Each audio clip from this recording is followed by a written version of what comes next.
Welcome to Fearless with Jason Whitlock. I'm Jason Whitlock, your host. Happy Wednesday. Thank you so much for joining me. We have an awesome show planned for you today. Steve Kim's going to be here shortly after I unpack today's topic. Butter's here in studio with me. Let's get right to it. And today I'm going to try to connect a lot of dots. Those of you that are familiar with the show, you know I love to watch movies and analogize what's going on in the world to movies. And we're going to do that today. And I'm going to try to unpack this in a way that connects with you and is easy to understand. And I'm going to try to connect disparate topics.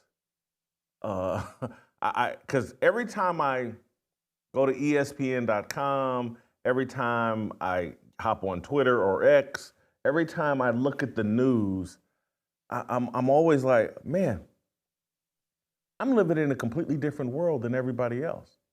I live in an alternate universe. And I think many people are having that experience. And we talk about, the corporate media all the time. And we're, we disagree with the corporate media. We know that it's fake news. But yesterday, it just all kind of came to a head to me. Everything that I read, everything that I experience, it just lands different with me. And so this morning when we were talking about news out of the WNBA and the Players Union upset with the WNBA Commissioner Kathy Engelbert, and then I'm reading this story and they're upset with her, but she hasn't addressed the racism they're facing, or I mean, she hasn't celebrated Angel Reese enough, or she's comparing Angel Reese to Larry Bird or Magic Johnson, and I'm like, what? And then I'm looking at the way corporate media has reacted to the Tyreek Hill situation, and I'm like, what?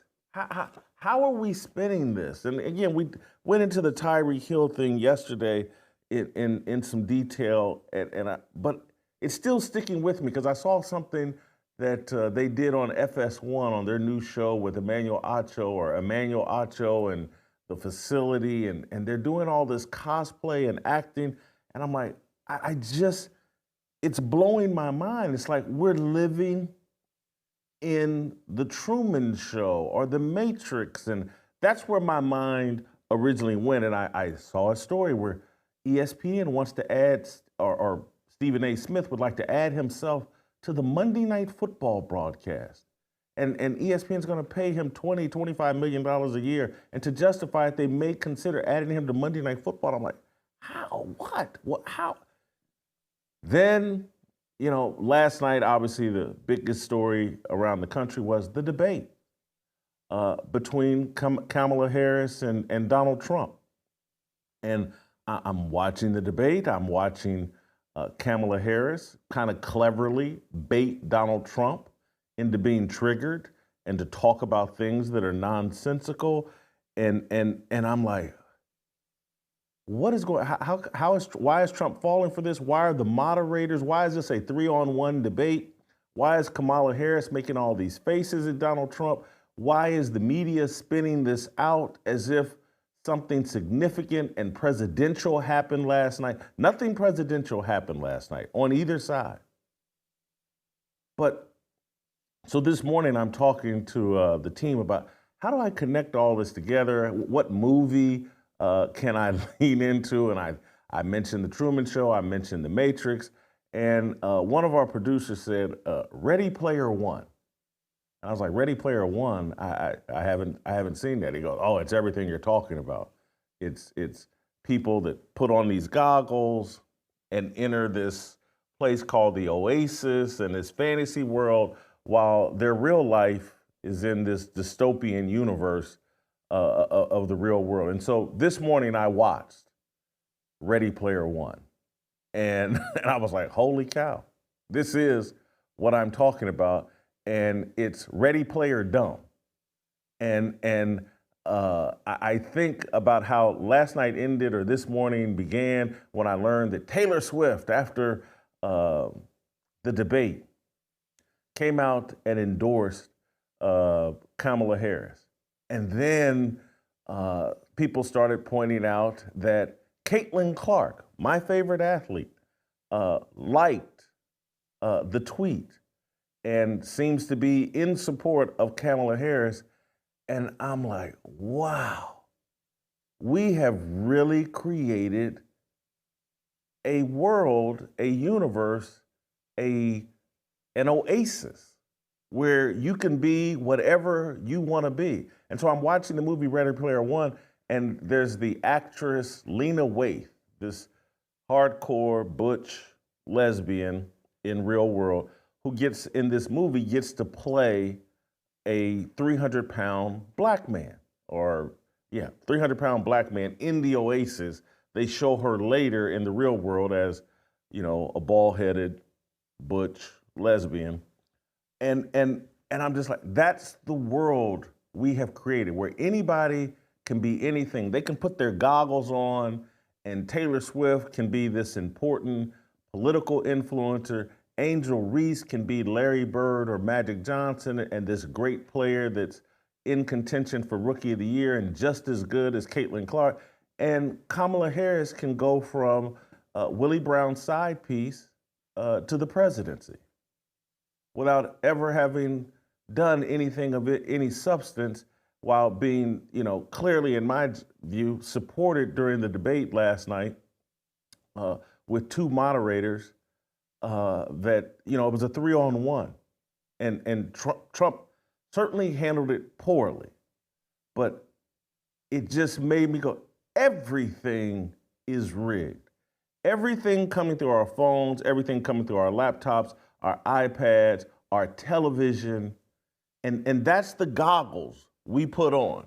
We put our smartphones on and enter into that world. We open our laptops and enter into that world. We click on our TVs and we enter into that world. And that world has nothing to do with reality. We're all being programmed for our own stupidity. We're already player dumb. And when I say all, I'm including myself, because I have a smartphone, I have a laptop, and I have in storage and in my new house several TVs. And I enter into this world willingly and leave the real world. We leave the world that God created to enter into this land of stupidity and land of you can be whatever you want to be. Just create an avatar, and if Lena Waithe wants to be a 300-pound, overly muscled black man, she can be it. And if Kamala Harris wants to be president of the United States, she can be it.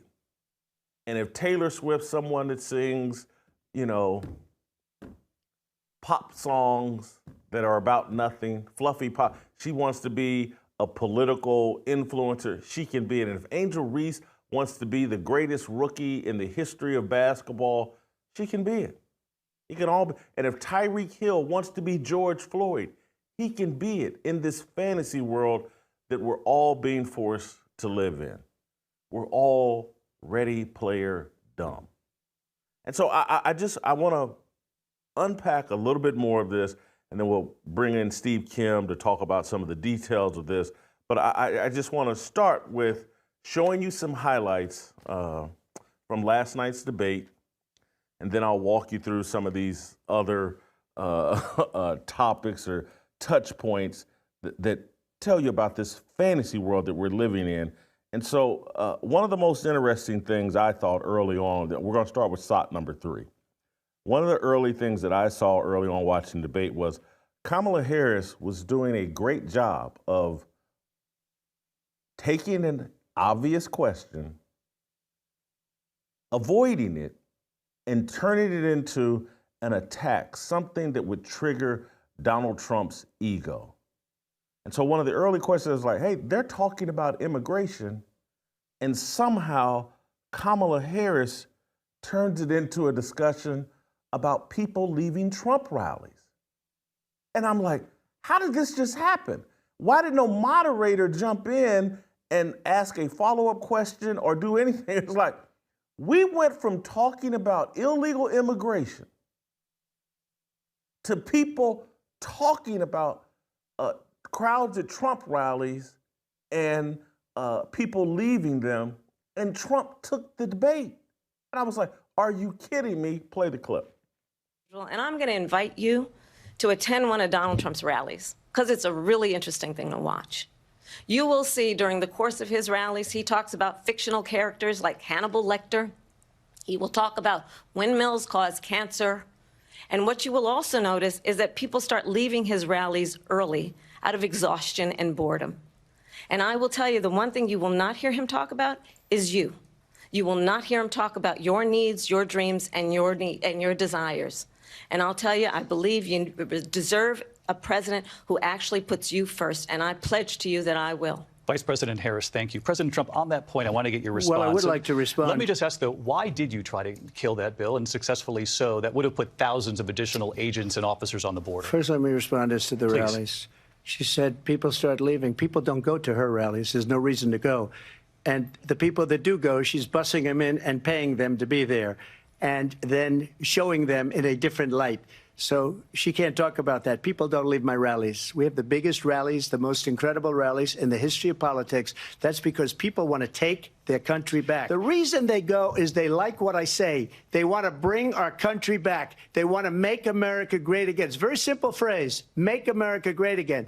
She's destroying this country, and if she becomes president, this country doesn't have a chance of success. Not only success, we'll end up being Venezuela on steroids. Let me apologize to the ABC moderator, because it either slipped my mind or I got so frustrated last night. He did try to push him back. He tried to push Trump back to the topic of, hey, why did you kill this bill on immigration, blah, blah, blah, blah, blah. And he wouldn't, his ego was triggered. And so he went down the lane that Kamala Harris wanted him to. And if you look at the big smile on her face. She's like, oh my God, this worked just like they told me it would. I don't have to defend our border policy. I don't have to tell people what, hey, your neighborhoods are being overrun with criminal gangs from other countries. I don't have to address that. All I have to do is say something negative that will trigger Trump's ego, and we will go down that road because Trump can't. This needs to stop, America. This is not, you're an American citizen, and these people, Biden and Harris, they're allowing these criminals into your neighborhood. We see it in Aurora, Colorado. We see it in Chicago. Tell them Trump is coming. Let's all put on Trump coming t-shirts.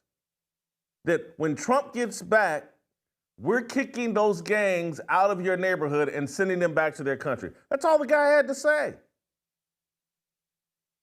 And so I'm sitting like, anyway, I'm watching this and I'm just like, this is blowing my mind. They start fact-checking Donald Trump.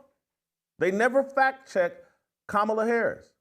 The Daily Wire, someone went through the entire transcript and said that they fact-checked Trump 4 times. They fact-checked Kamala Harris 0 times. I think they said Trump made 14 statements that could be considered false, and she made 16 statements that could be considered false. No fact check of Kamala, 4 fact checks of President Trump, and I believe it was 6 follow-up questions to Trump and 0 follow-up questions to Kamala Harris. This is all rigged.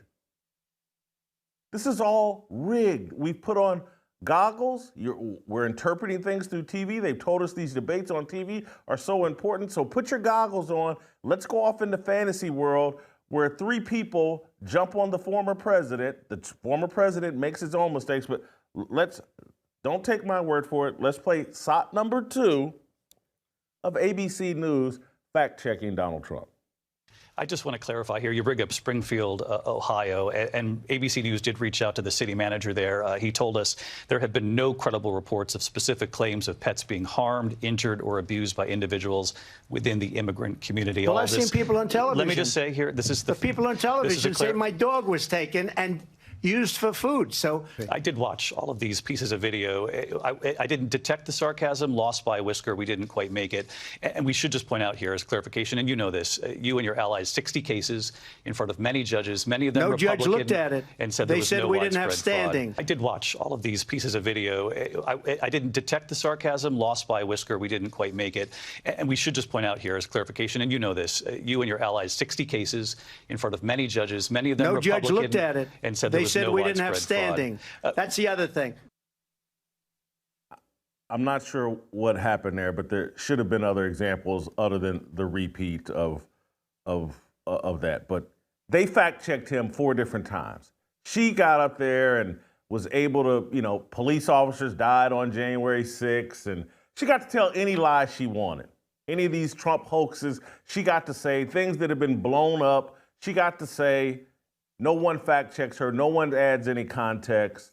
It's just, again, I'm watching it and I'm like, we're living in a fantasy world. And I don't know how to get out of the fantasy world. And and sometimes, and trust me, I'm voting for Trump. I've registered to vote.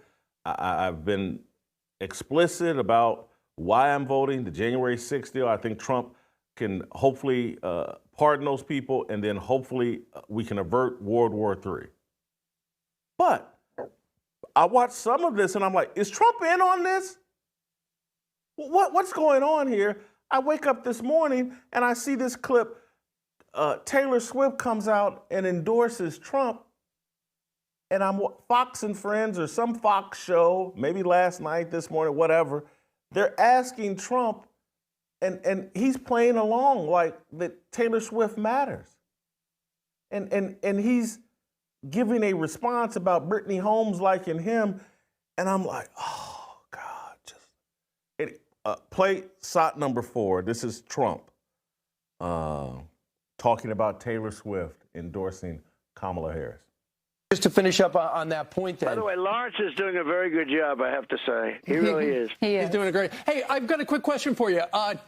Out of nowhere, after the debate last night, Taylor Swift endorsed Kamala Harris. What do you think?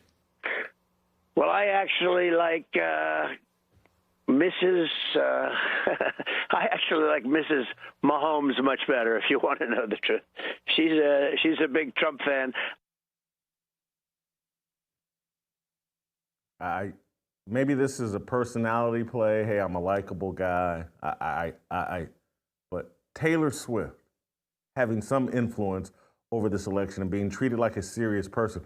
But when I say this whole thing is rigged up and we're all in this simulation, we're all playing Ready Player Dumb, that we're all in the oasis, this has been going on forever. This bogus relationship, this injection of Taylor Swift into the National Football League. What's the biggest platform in American television? It's the National Football League. How did Taylor Swift become a part of the entire National Football League narrative? And why is she a part of it? They wanted to put this liberal woman on the biggest platform that America has to offer, the NFL, every week. It's where men go to look at what's left of masculinity, and they've injected Taylor Swift into this through her relationship with Travis Kelce. And so now we've platformed her in what's left of masculinity, and she's there to tell women and men, hey, get on board with this feminized worldview, get on board with the matriarchy, get on board with girl power, get on board with the feminist agenda. Get on board with abortion, get on board with the vaccine. That's what I've got Travis Kelce doing. This is what real men do. This is all part of the simulation. It's all part of the rig job. The patriarchy is being torn down limb by limb. And you're listening to me scream about it and be upset about it. It's working with me as well. Go look at the WNBA and how much I've fallen in love with the WNBA because of Cailtin Clark. And I watch it and talk about it nonstop. And I'm not going to sit here and tell you I'm going to stop. Because it's compelling and it speaks about what's going on in American society right now. But it's all part of the simulation. And so Kathy Engelbert comes out and this is her on CNBC yesterday talking about the WNBA. And then I'm going to show you, like, Stacey Abrams, you know, the failed politician in Georgia that again, she put on those simulation goggles, and the next thing you know, she was Beyonce. That they turned a 300-pound woman into the Beyonce of politics by putting on the simulation goggles. But first, let's start with SOT 1 and Kathy Engelbert talking about the WNBA and this season. Introduced into the conversation, where sexuality is sometimes introduced into the conversation. How do you try and stay ahead of that, try and tamp it down, or act as a league when two of your most visible players are involved, not personally, it would seem, but their fan bases are involved in saying some very uncharitable things about the other? Well, the one thing that's great about the league right now, we do sit at this intersection of culture and sport and fashion and music. Like, the WNBA players are really looked at now as kind of cultural icons. True. And when you have that, you have a lot of attention on you. There's no more apathy. Everybody cares. It is a little that Bird Magic moment, if you recall, from 1979 when those two rookies came in from a big college rivalry, one white, one black.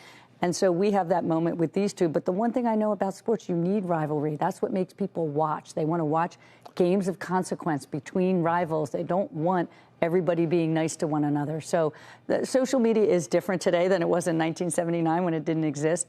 But, you know, I always tell the players, you know, I was told a long time ago, if someone's typing something in and you wouldn't ask their advice, ignore it. So it's a balance, but certainly from a marketing dollars, but corporate partners are stepping up to endorse these players much more so than they were 5 years ago, because they see the benefit of having women and diverse women representing their brand. I agree. Rivalries are good. Manning and Brady, the prime one among them.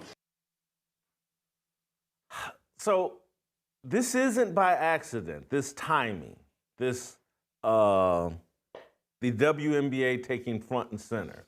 And again, obviously some of it's luck. Who knew that Cailtin Clark would be this compelling? But they've been ready to pounce.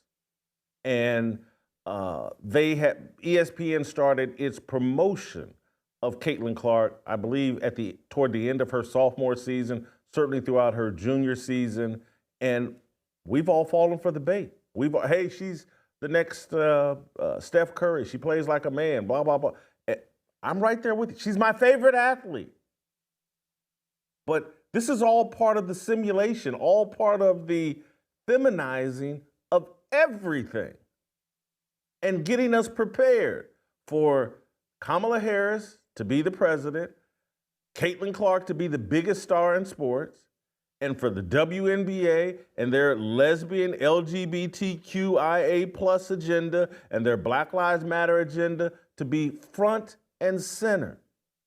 And so while I'm sitting here complaining about, hey, Trump's taking the bait, I'm sitting here, so am I. So we all are. And I know some of you complain, quit talking about Cailtin Clark and the WNBA. I'm sorry, it's interesting, it's fascinating. It's at the center of what's going on in American culture. And so here's Big Mama, Stacey Abrams, the Beyonce of politics. You know, she pounces immediately. As a member of the WNBA PA Board of Advocates, I applaud the leadership shown by the players and staff committed to protecting their own and those without the platform to demand better. In this moment, we cannot allow the diminution of another's humanity for any reason. What is this word? Diminution? I don't know that word. Or I don't know that word. I'm sorry. Does she mean the diminishment of another's humanity for any reason? Maybe that's what she means. Speak up. This is her complaining about Kathy Engelberg. It's all political. Everything that's going on, it's all connected. Tyreek Hill. Before I'm going to pivot to the NFL and Tyreek Hill. Before I do that, I just want to take care of our great friends and one of our primary sponsors, people that have been very good to us over the years, Patriot Mobile. Americans are tired and frustrated by a stalling economy, inflation, endless wars, and the relentless assault on our values. Thankfully, there's companies like Patriot Mobile that still believe in America and our Constitution. I'm proud to partner with Patriot Mobile because they're on the front lines fighting for the First and Second Amendments, sanctity of life, and our military and first responders. Take a stand for conservative causes and put America first by switching to Patriot Mobile today. You'll get the same nationwide coverage as the big providers because Patriot Mobile operates across all 3 major networks. Plus, they back their services with a coverage guarantee. Their 100% U.S.-based customer service team will find the best plan for your needs. Keep your number, keep your phone, or upgrade. Go to patriotmobile.com/Jason or call 972-PATRIOT. Right now, get a free month when you use the offer code JASON. Don't get fooled by other providers pretending to share your values or have the same coverage. They don't and they can't. Join me. Switch to America's only Christian conservative mobile provider, Patriot Mobile. Go to patriotmobile.com/Jason or call 972-PATRIOT for your free month of service today. I want to go back to Tyreek Hill and just how everything is connected to this cosplay and this feminization and this whole racial narrative. Because what they need to do in order to get you to vote for Kamala Harris, in order for you to hop on board with the matriarchy, they have to convince you that 2024 America is no different than 1924 America. Nothing has changed over 100 years. So when you move into this oasis of Ready Player Dumb, when you move into this oasis of Ready Player Dumb, you're moving back in time to 1924. And so back in time, they have to convince you that, boy, 2024 America, oh, it's just as racist. The KKK's out everywhere. White people are just lynching black people everywhere you go. And so Tyreek Hill now becomes Emmett Till or George Floyd. Emmett Till's because, everybody knows George Floyd is a hoax and George Floyd died of a drug overdose. Everybody knows that at this point. They're not lying about that. But they want you to believe that, oh my God, the Democrats and Kamala Harris are going to protect you from these angry white people. And so I want to play, this is SOT number 7. This is LaShawn McCoy and James Jones on national TV pretending like Tyreek Hill and what had happened to him is so emotional. They're on the set of FS1 and they are just torn up about it because Tyreek Hill got placed on the ground and handcuffed after being disrespectful to police. Play the clip. This is terrible, right? And I'm a good friend of Tyreek Hill. And I'm so mad it happened, but on the other side, I am kind of glad it did happen. You know why? Because you get to see what it feels like to be a black man in America, though, right? The difference is this young man that's getting detained like this is a superstar athlete. So he's going to continue to have his life. If it was somebody else, they might not have had their life. They might have had a chance to go to the Dolphins game. They might have got shot. The problem with this is the way they're handling him, you'd have thought he robbed a bank, he did a murder, he did attempted murder, he did something. For a speeding ticket, you get all this? This is crazy. And we want the police to protect and serve. Is that like protecting? Is that like serving? No. You see this thing. If he wasn't Tyreek Hill, it could have gotten way more serious. The most frustrating thing about it is we do not feel safe around cops, and that's crazy. When you say we, break that down. Black people. Black people does not feel safe around cops, and that is what really, strikes a chord to me because we don't want to call them. we don't want to be in certain situations with them. I talk to my kids. You know what I tell them, man? If you ever get into any situation, man, you with your friends or whatever, get to some light.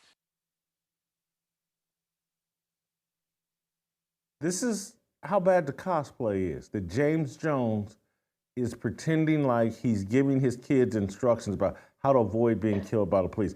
It's not reality, unless they 24/7 live in the oasis.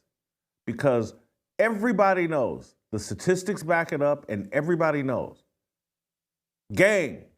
black gang members are 1,000,000 times more likely to harm his kids than the police. James Jones knows. And again, it's been a while for me because I quit going to nightclubs. But when you enter into a predominantly black nightclub, you go through a metal detector first because it's so dangerous.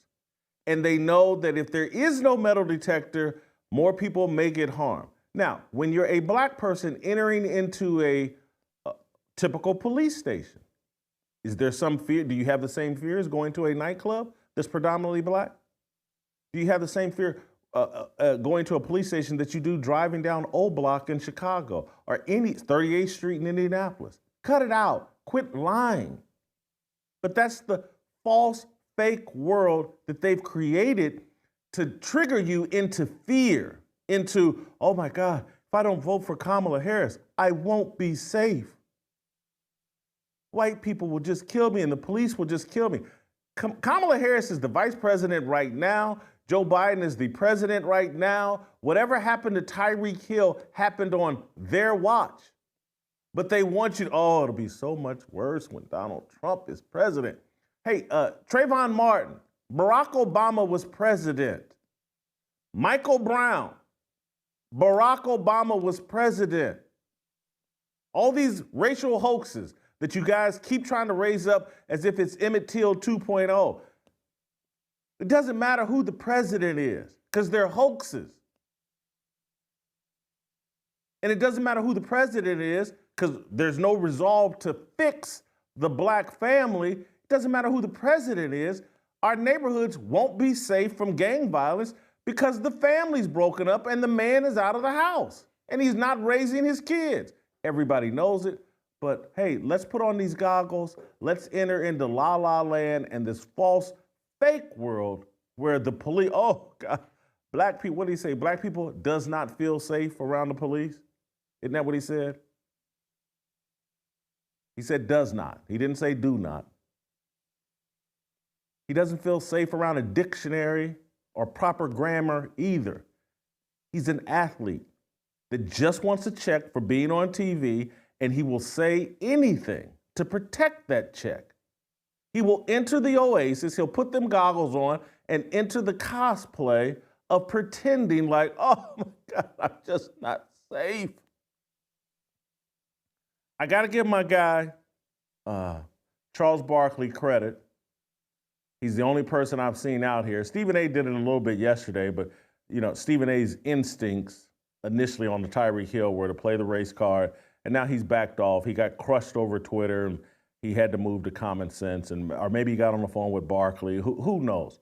But I got to give my guy Charles Barkley credit for calling BS on the Tyreek Hill race baiters. Play the clip. Great. Hey, I want to ask you, we're going to go a little long here.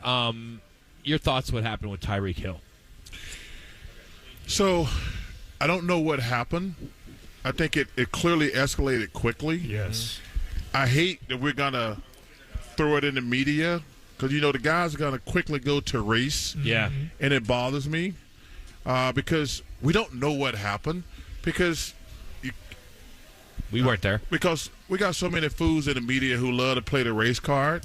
I says, well, wait a minute. They just did the same thing to Scotty Scheffler. Mm-hmm. They did. Right? Yeah. I says, sometimes, I think the one thing you can't do as a celebrity, you can't say you know who I am.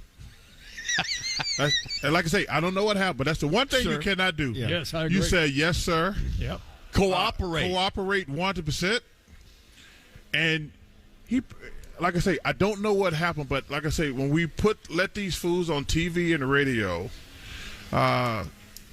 start talking about it, they go straight to, was it racism? I'm like, well, wait a minute now. We don't know that. And I saw the police report say he was uncooperative. So, like I say, but the one thing I hate when we put stuff in the media, we let guys who race bait start throwing stuff out there. Like I say, wait a minute, the same thing just happened to Scotty Scheffler, who actually got booked. Yeah. Completely obvious. Barkley, to his credit, not on Twitter, not on social media, so he doesn't have the goggles on. And so he's more honest. Hats off to him. I'm going to, we'll take a short break here. We're going to bring our guy, Steve Kim, into the conversation. Before we get to Steve Kim and Butter, I want to talk to you guys about a new sponsor that I'm really excited about, their product and what they have to offer. We're in a time where alternative currency is important. And so for the first time in human history, you can spend physical gold on small transactions such as a smoothie while using the same type of money for large transactions such as a home renovation like I'm going through. You can do this thanks to ALPINE Gold. It's a precious metal IRA. ALPINE Gold offers gold leases that pay you in gold.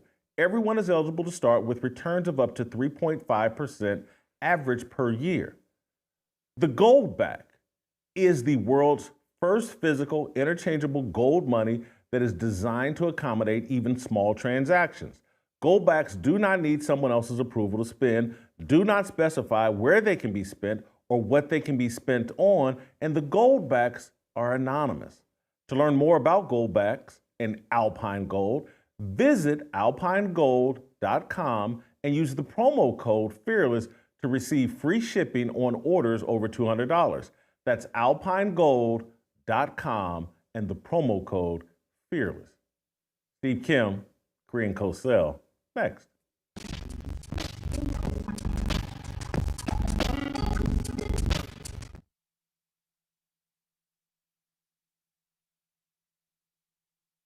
You think the West should be worried about Golden State, that they could go on a sneaky run? I've said that yesterday as we showed in the cold open, and obviously I say that today. I'm looking at Golden State, and as I articulated yesterday with Legs and Shannon, is when I said this. We know what Steph Curry's going to bring to the table, but what if Klay Thompson got hot? This is why I believe they could still be a threat. Golden State is somebody to be worried about. Do not dismiss them. That one didn't age quite so well. As black men, we go through a lot, and we've got to have some intestinal resolve. What did you say? Imagine for 1 second, ladies and gentlemen, especially being born and raised in the South, what that brother has gone through. Mesa que más aplauda. Mesa que más aplauda. I've told everybody that has asked me about my relationship with Shannon Sharp. We're dating. All he cares about is that you respect him. Gentlemen, I have a very simple philosophy. What you shove up your ass is your own business. Captain, shut up. Yeah, 모두 다 빨리 박수 쳐 기다리지 말고 서둘러 reason that I'm back is to feed you raps when I see that you are 배불러 so Welcome back. Steve Kim joining the show. Steve, I'm going to begin where I left off. And the Tyreek Hill deal where the cosplay that went on FS1 yesterday was repulsive to me. Emmanuel Acho has been celebrating this like it was the greatest TV in the history of the planet. I have no idea what he's talking about, what he sees there. It must be very lucrative to pretend that Tyreek Hill is somehow Emmett Till because he was briefly detained, roughed up so bad that he could only catch 130 yards in passing and score an 80-yard TD 2 hours later. What is Emmanuel Acho? What's FS1? What are they doing here? If I'm not mistaken, didn't Emmanuel Acho have a series called Uncomfortable Conversations? Jason, that was uncomfortable viewing. Just watching that, the self-importance and the self-filleting that they gave themselves. And look, Acho has taken some stances that have then gotten him blackballed from the community. And then he's been labeled a tether, and I think he's trying to untether himself. But here's the irony when all of those guys say those type of things. These are guys that I'm assuming came from less than middle class backgrounds. I don't want to stereotype. Let's make that assumption. They come from working class environments, right? What's the first thing they do when they get any type of money and they sign their first multi-million-dollar contracts? They move out to the people they say they fear. In fact, what they generally do, if you want to get to the crux of it, they move away from the people that they pander to. The irony of it, they don't actually try to set up shop. They don't try to create a family within that structure in those neighborhoods. They certainly don't buy any property or start any businesses to create their own economy. They generally move out to an area that is much different in complexion from themselves, but they also tell the viewing public that they are afraid of those very same people. And in fact, I would make an argument that the new places that they move to are under the safe confines of pretty good supervision, because a lot of those neighborhoods, they never did ever want to defund the police. I'm glad that this has happened, though, because we get a small taste of old school Charles Barkley. I love what Charles Barkley had to say about this. It's like, hey, welcome home. Welcome back, Charles. What did you think? Jason, where was this Mr. Sir Charles when he was doing that show with Gayle King? If that version of Barkley was on that particular program, it would have been must-see TV. It would have been fascinating to watch. But as soon as he got to CNN, he got neutered. The Doberman is back. He's no longer neutered, but maybe because, again, he's in the safe confines. He's not on this liberal platform. He's not going to have to face the backlash of going up against Gayle King, because you know what would have happened if those two are speaking and he would have uttered that in a conversation. In my view, Gayle King would have lectured him and he would have taken it. We need that Charles Barkley back, because look, I think most people, most reasonable individuals can state that, you know what, in the Tyreek Hill situation, both parties share a little bit of the blame. Maybe not 50-50, but nobody handled that necessarily perfectly. But to say that Tyreek Hill did not escalate that situation and make it worse for himself is being utterly dishonest. But again, Charles Barkley can turn it on and off. But as you mentioned, Jason, him not being on social media gives him at least a little bit more courage to stick by his guns more often. You've raised an interesting question I'm going to put out there to you and Butter. I'll go first.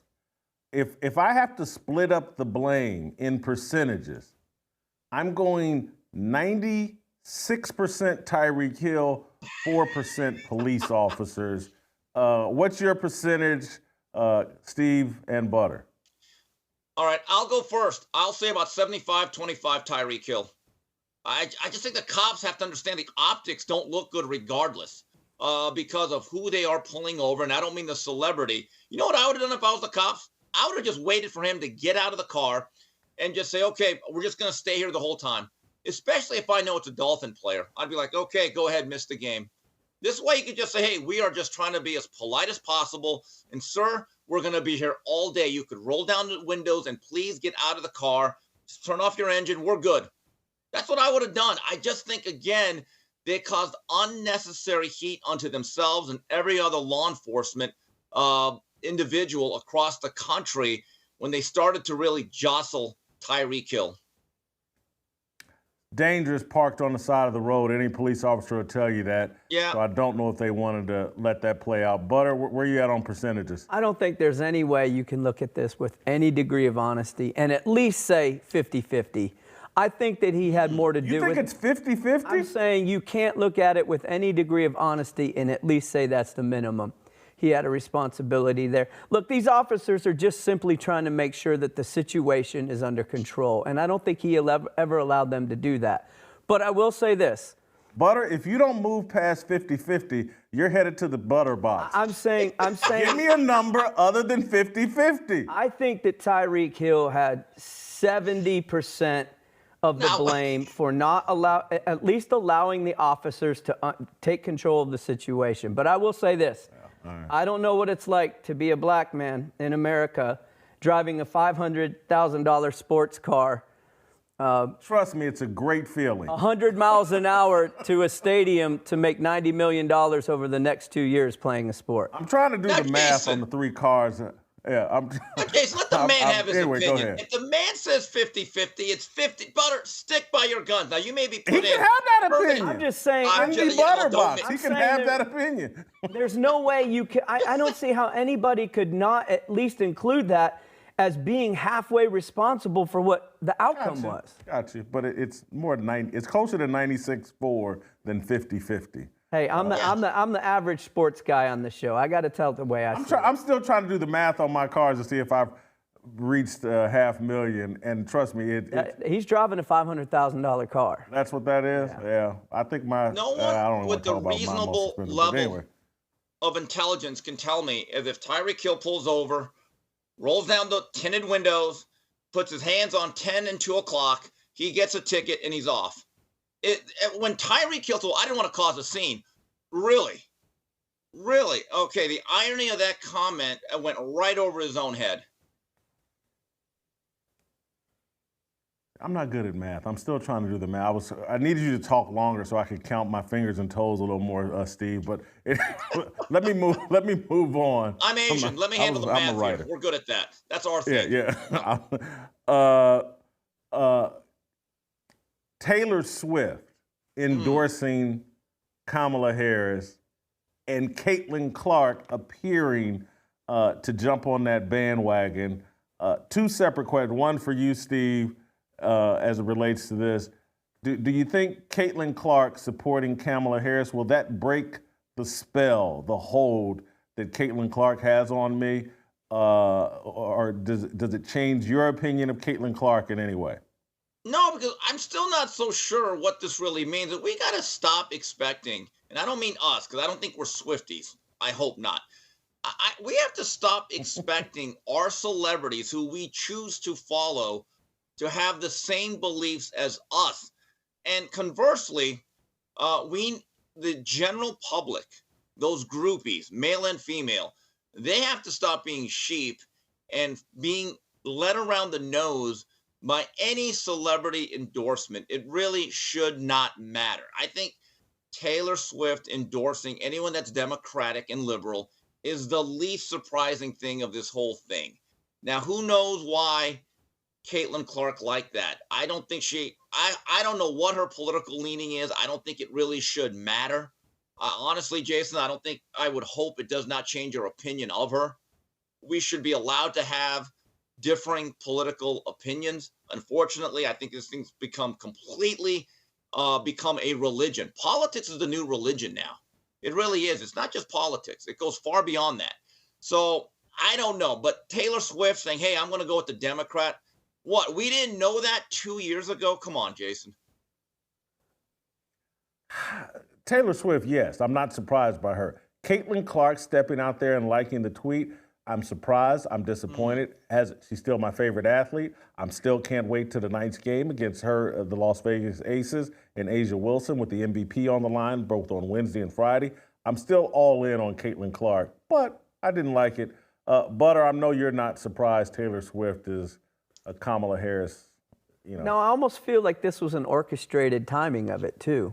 I think there was probably some communication to perhaps save her from a bad debate or to pile on a good debate. So I probably would say that. But Brittany Mahomes liked a post the other day. And I love her. I know, but the like button has become sort of the easiest way to associate yourself with something without saying it, because we're not quite sure, has she actually endorsed Trump? That would be the next level for her. But right now she's on the like level, not the physical speaking level. This is a thought that ran through my mind. I'm going to be very sexist here. This is probably unbiblical, what I'm about to say. But, I'm going to say it anyway. this whole Brittany Mahomes deal and her liking the Trump deal really brought into focus for me how much better looking Brittany Mahomes is than Taylor Swift. Do people recognize that Brittany Mahomes is much better looking than Taylor Swift? I think Brittany's beauty is underrated. She's kind of like Melania Trump in terms of, yeah, Melania Trump's been on no magazine covers, and we all pretend like Jill Biden and Michelle Obama are Victoria's Secrets models. That's kind of what Brittany Mahomes is, and Taylor Swift is Michelle Obama. Any thoughts? Anybody want to pile in? I feel like Taylor's kind of WNBA hot. Hey, that's pretty good, Butter. You know, I like that. That's kind of bold. Good big step for Butter. Next time I try to put you in the penalty box, remind me of that statement. WNBA hot. Yeah, WNBA. You got any opinions on Taylor's WNBA hot? You like that analogy? Yeah, I mean, I've always thought Brittany was okay. She's so kind of annoying, but okay.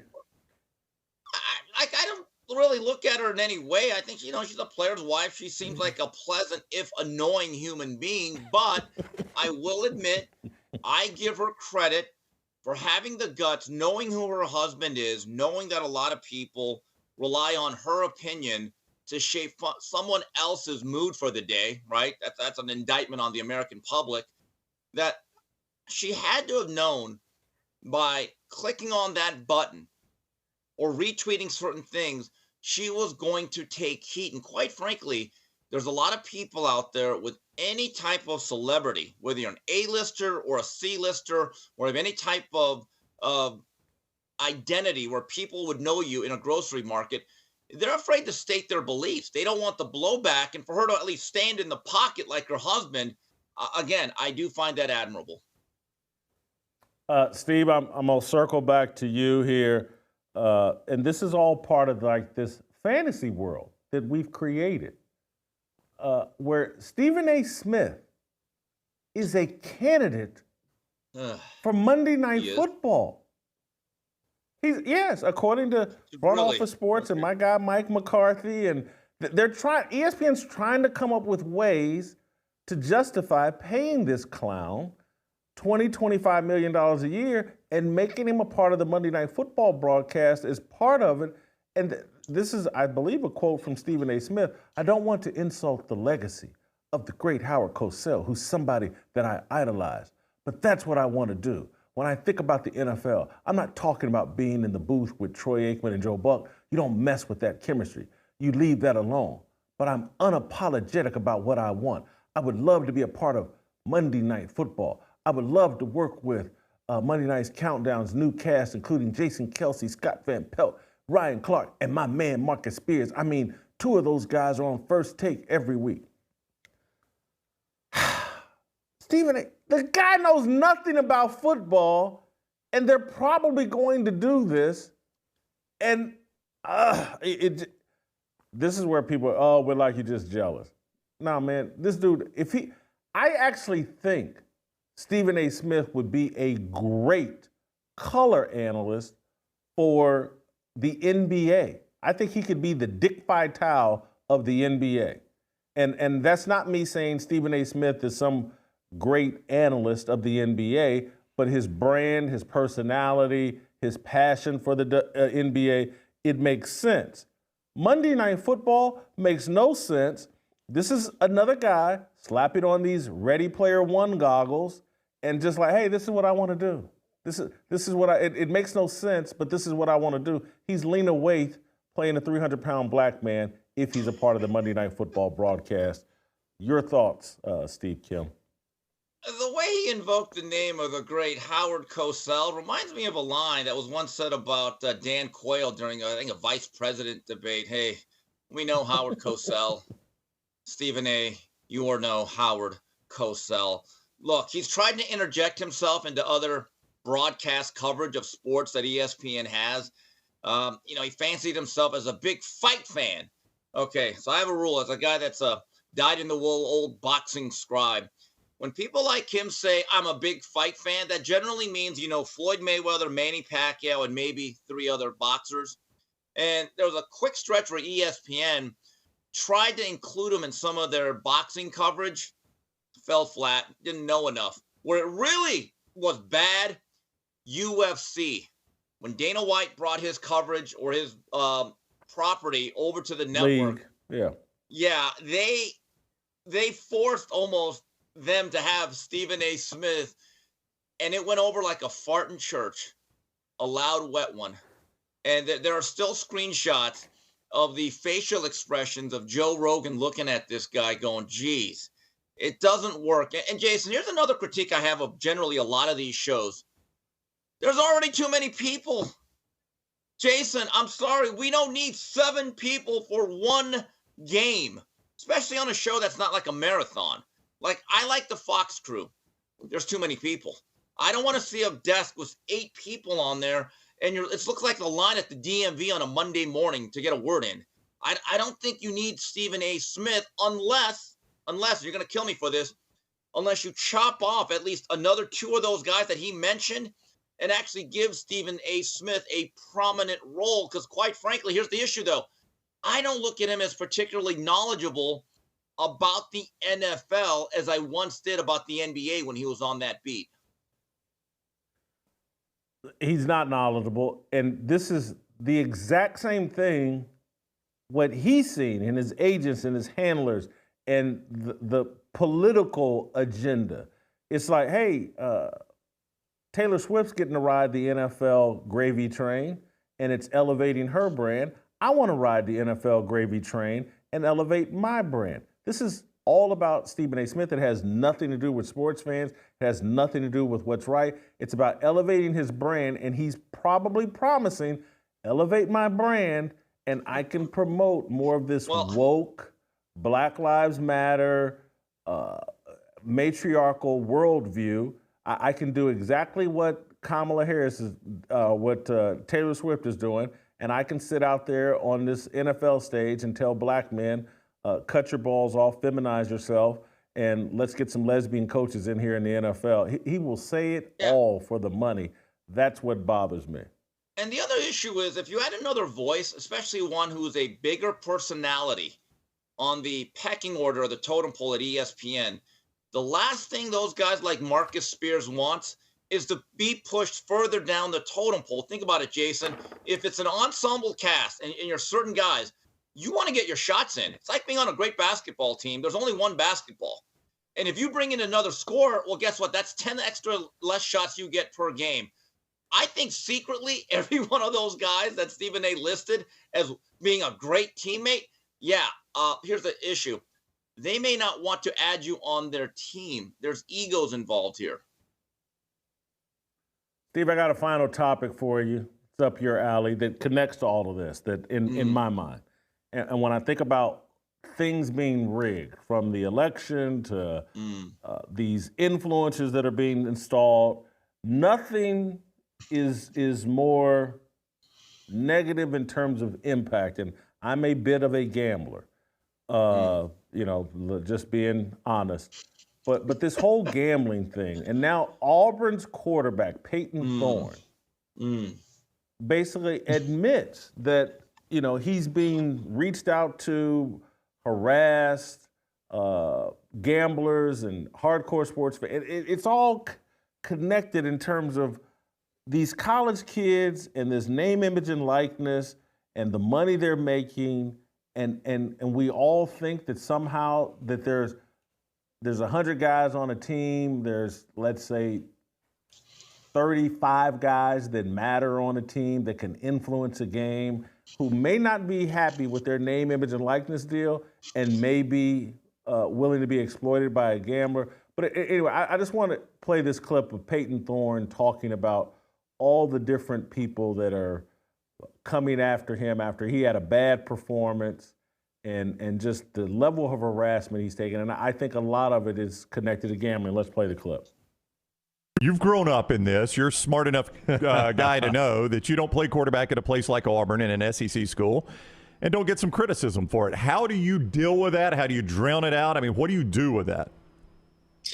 Yeah, obviously everyone says that you just don't listen to it and all that, and sometimes that's easier said than done because in today's world they come at you in all different angles. You hear it verbally, and that's probably the least one, but just walking down the street, you hear it sometimes.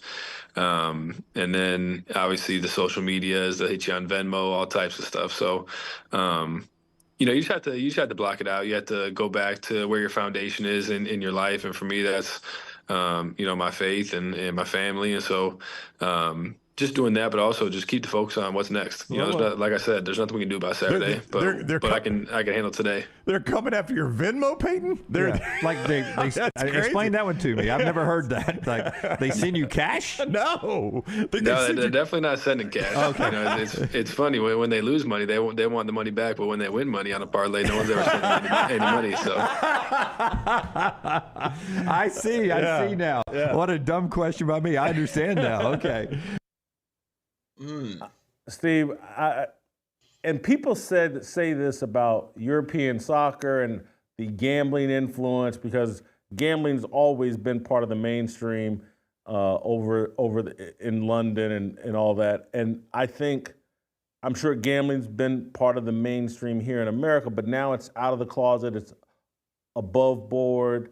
I think the players, again, when I was a college football player at Ball State in the 80s, I never once looked at the point spread. It never crossed my mind to check the newspaper and see what the spread was on the game. It just wasn't a part of our conversation. As soon as I was at my 5th year of school, when I did not play college football, I started playing parlays. As soon as I was done, I can't remember the guy's name that was our bookie on campus. But anyway, I just think the gambling influence is more pervasive than is being talked about or will probably ever be talked about because the media companies are all in bed with the gambling companies. Oh, there's no doubt about it. And Jason, did you play those parlay cards? I used to play those, and I love that at the end or the bottom. Yeah, I love that at the end. They had it in parentheses. For entertainment purposes only. Yeah, you know what the problem was? It ruined my enjoyment of the game as my 16 parlay that was going to pay me $300 for 10 blew up by 10:15 a.m. Of course, though, Jason, I am watching college football live every day on ESPN during the season. Probably the one thing that I watch on that network every day. They now have a full-blown gambling section. They actually talk about the parlays. They talk about the odds. They bring in a specific gambling guy, not an ex-player, but a guy that'll talk to you about the odds, how it's trending. So, of course, back in the olden days, Jimmy the Greek would have his big board, the odds, the check mark for the quarterback, running back. And he would always couch it. If it was a 7-point favorite, he'd always say, I think the Steelers win by 6. Now they don't even try to hide it. There's no doubt about it. So I'm watching the Auburn-Cal game at Coach JB's house. I watched a lot of this game because it involved ACC powerhouse Cal. They showed the SEC, this is how we do football in that power conference.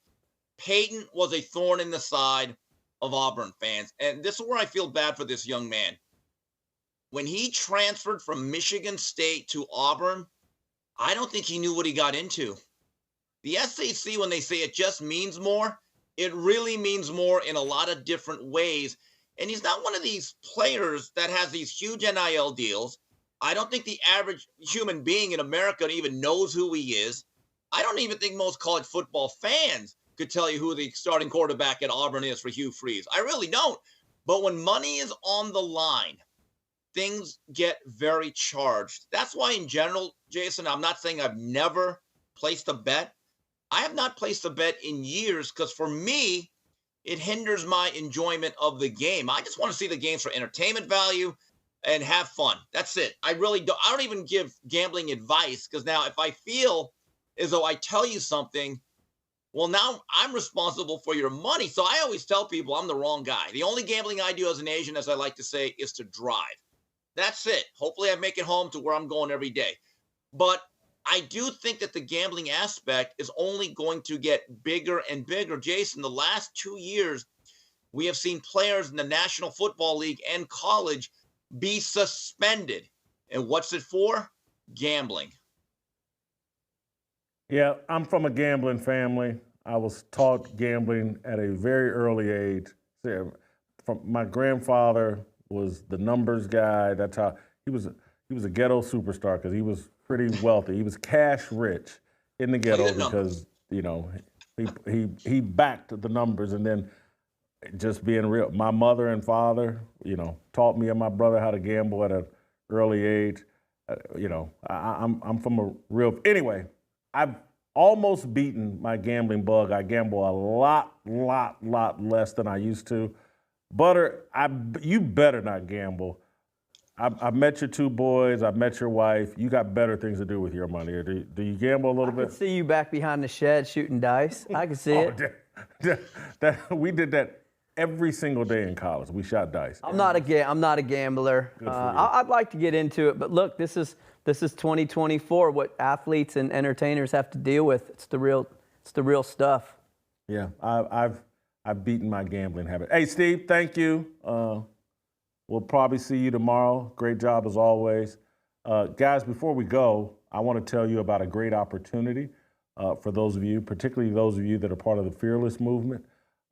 It's a great opportunity for you to do something great for the women in your life, your wife, your mother, your sister, your niece, whatever. On September 28th in Dallas, Texas, Allie Beth Stuckey's hosting Share the Arrows, a day dedicated to equipping women with the clarity and courage to navigate today's world with conviction and grace. This isn't just any event. It's a chance to come together with fellow women who are ready to stand firm in truth and fellowship. It's led by Allie Beth Stuckey. She's brought in some great speakers, Rosaria Butterfield, Elisa Childers, Abby Halberstadt, plus there will be some music from Francesca Battistelli. This event is made possible with the generous support of Carly Jean Los Angeles, a brand that aligns with our values of truth and faith. Help all the God-fearing women in your life experience powerful teaching, encouraging fellowship, and inspiring worship by attending this amazing event. Go to sharethearrows.com today and select from the following packages: general admission, the breakfast package, the VIP package, and the premium all access package. That's sharethearrows.com. Go there today. Allie Beth is great. Man, you guys support your women.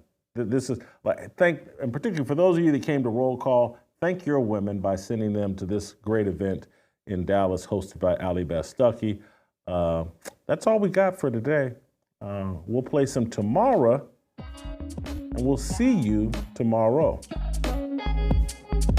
Waiting for the countdown, coming off the breakdown, standing in line for freedom. Looking for a breakout, feeling like a standoff, nothing in life like freedom. Came like a fighter, striking like a ladder, making all these moves for freedom. I want freedom. No negotiation, my sister, no relation. We all just wanna have freedom. Sitting on a corner, never been alone. I'll break my back for freedom. Blessed, we are living, get back. We are receiving, no deceiving. We all wanna be free. We want freedom. I wanna be. I wanna be. I wanna be.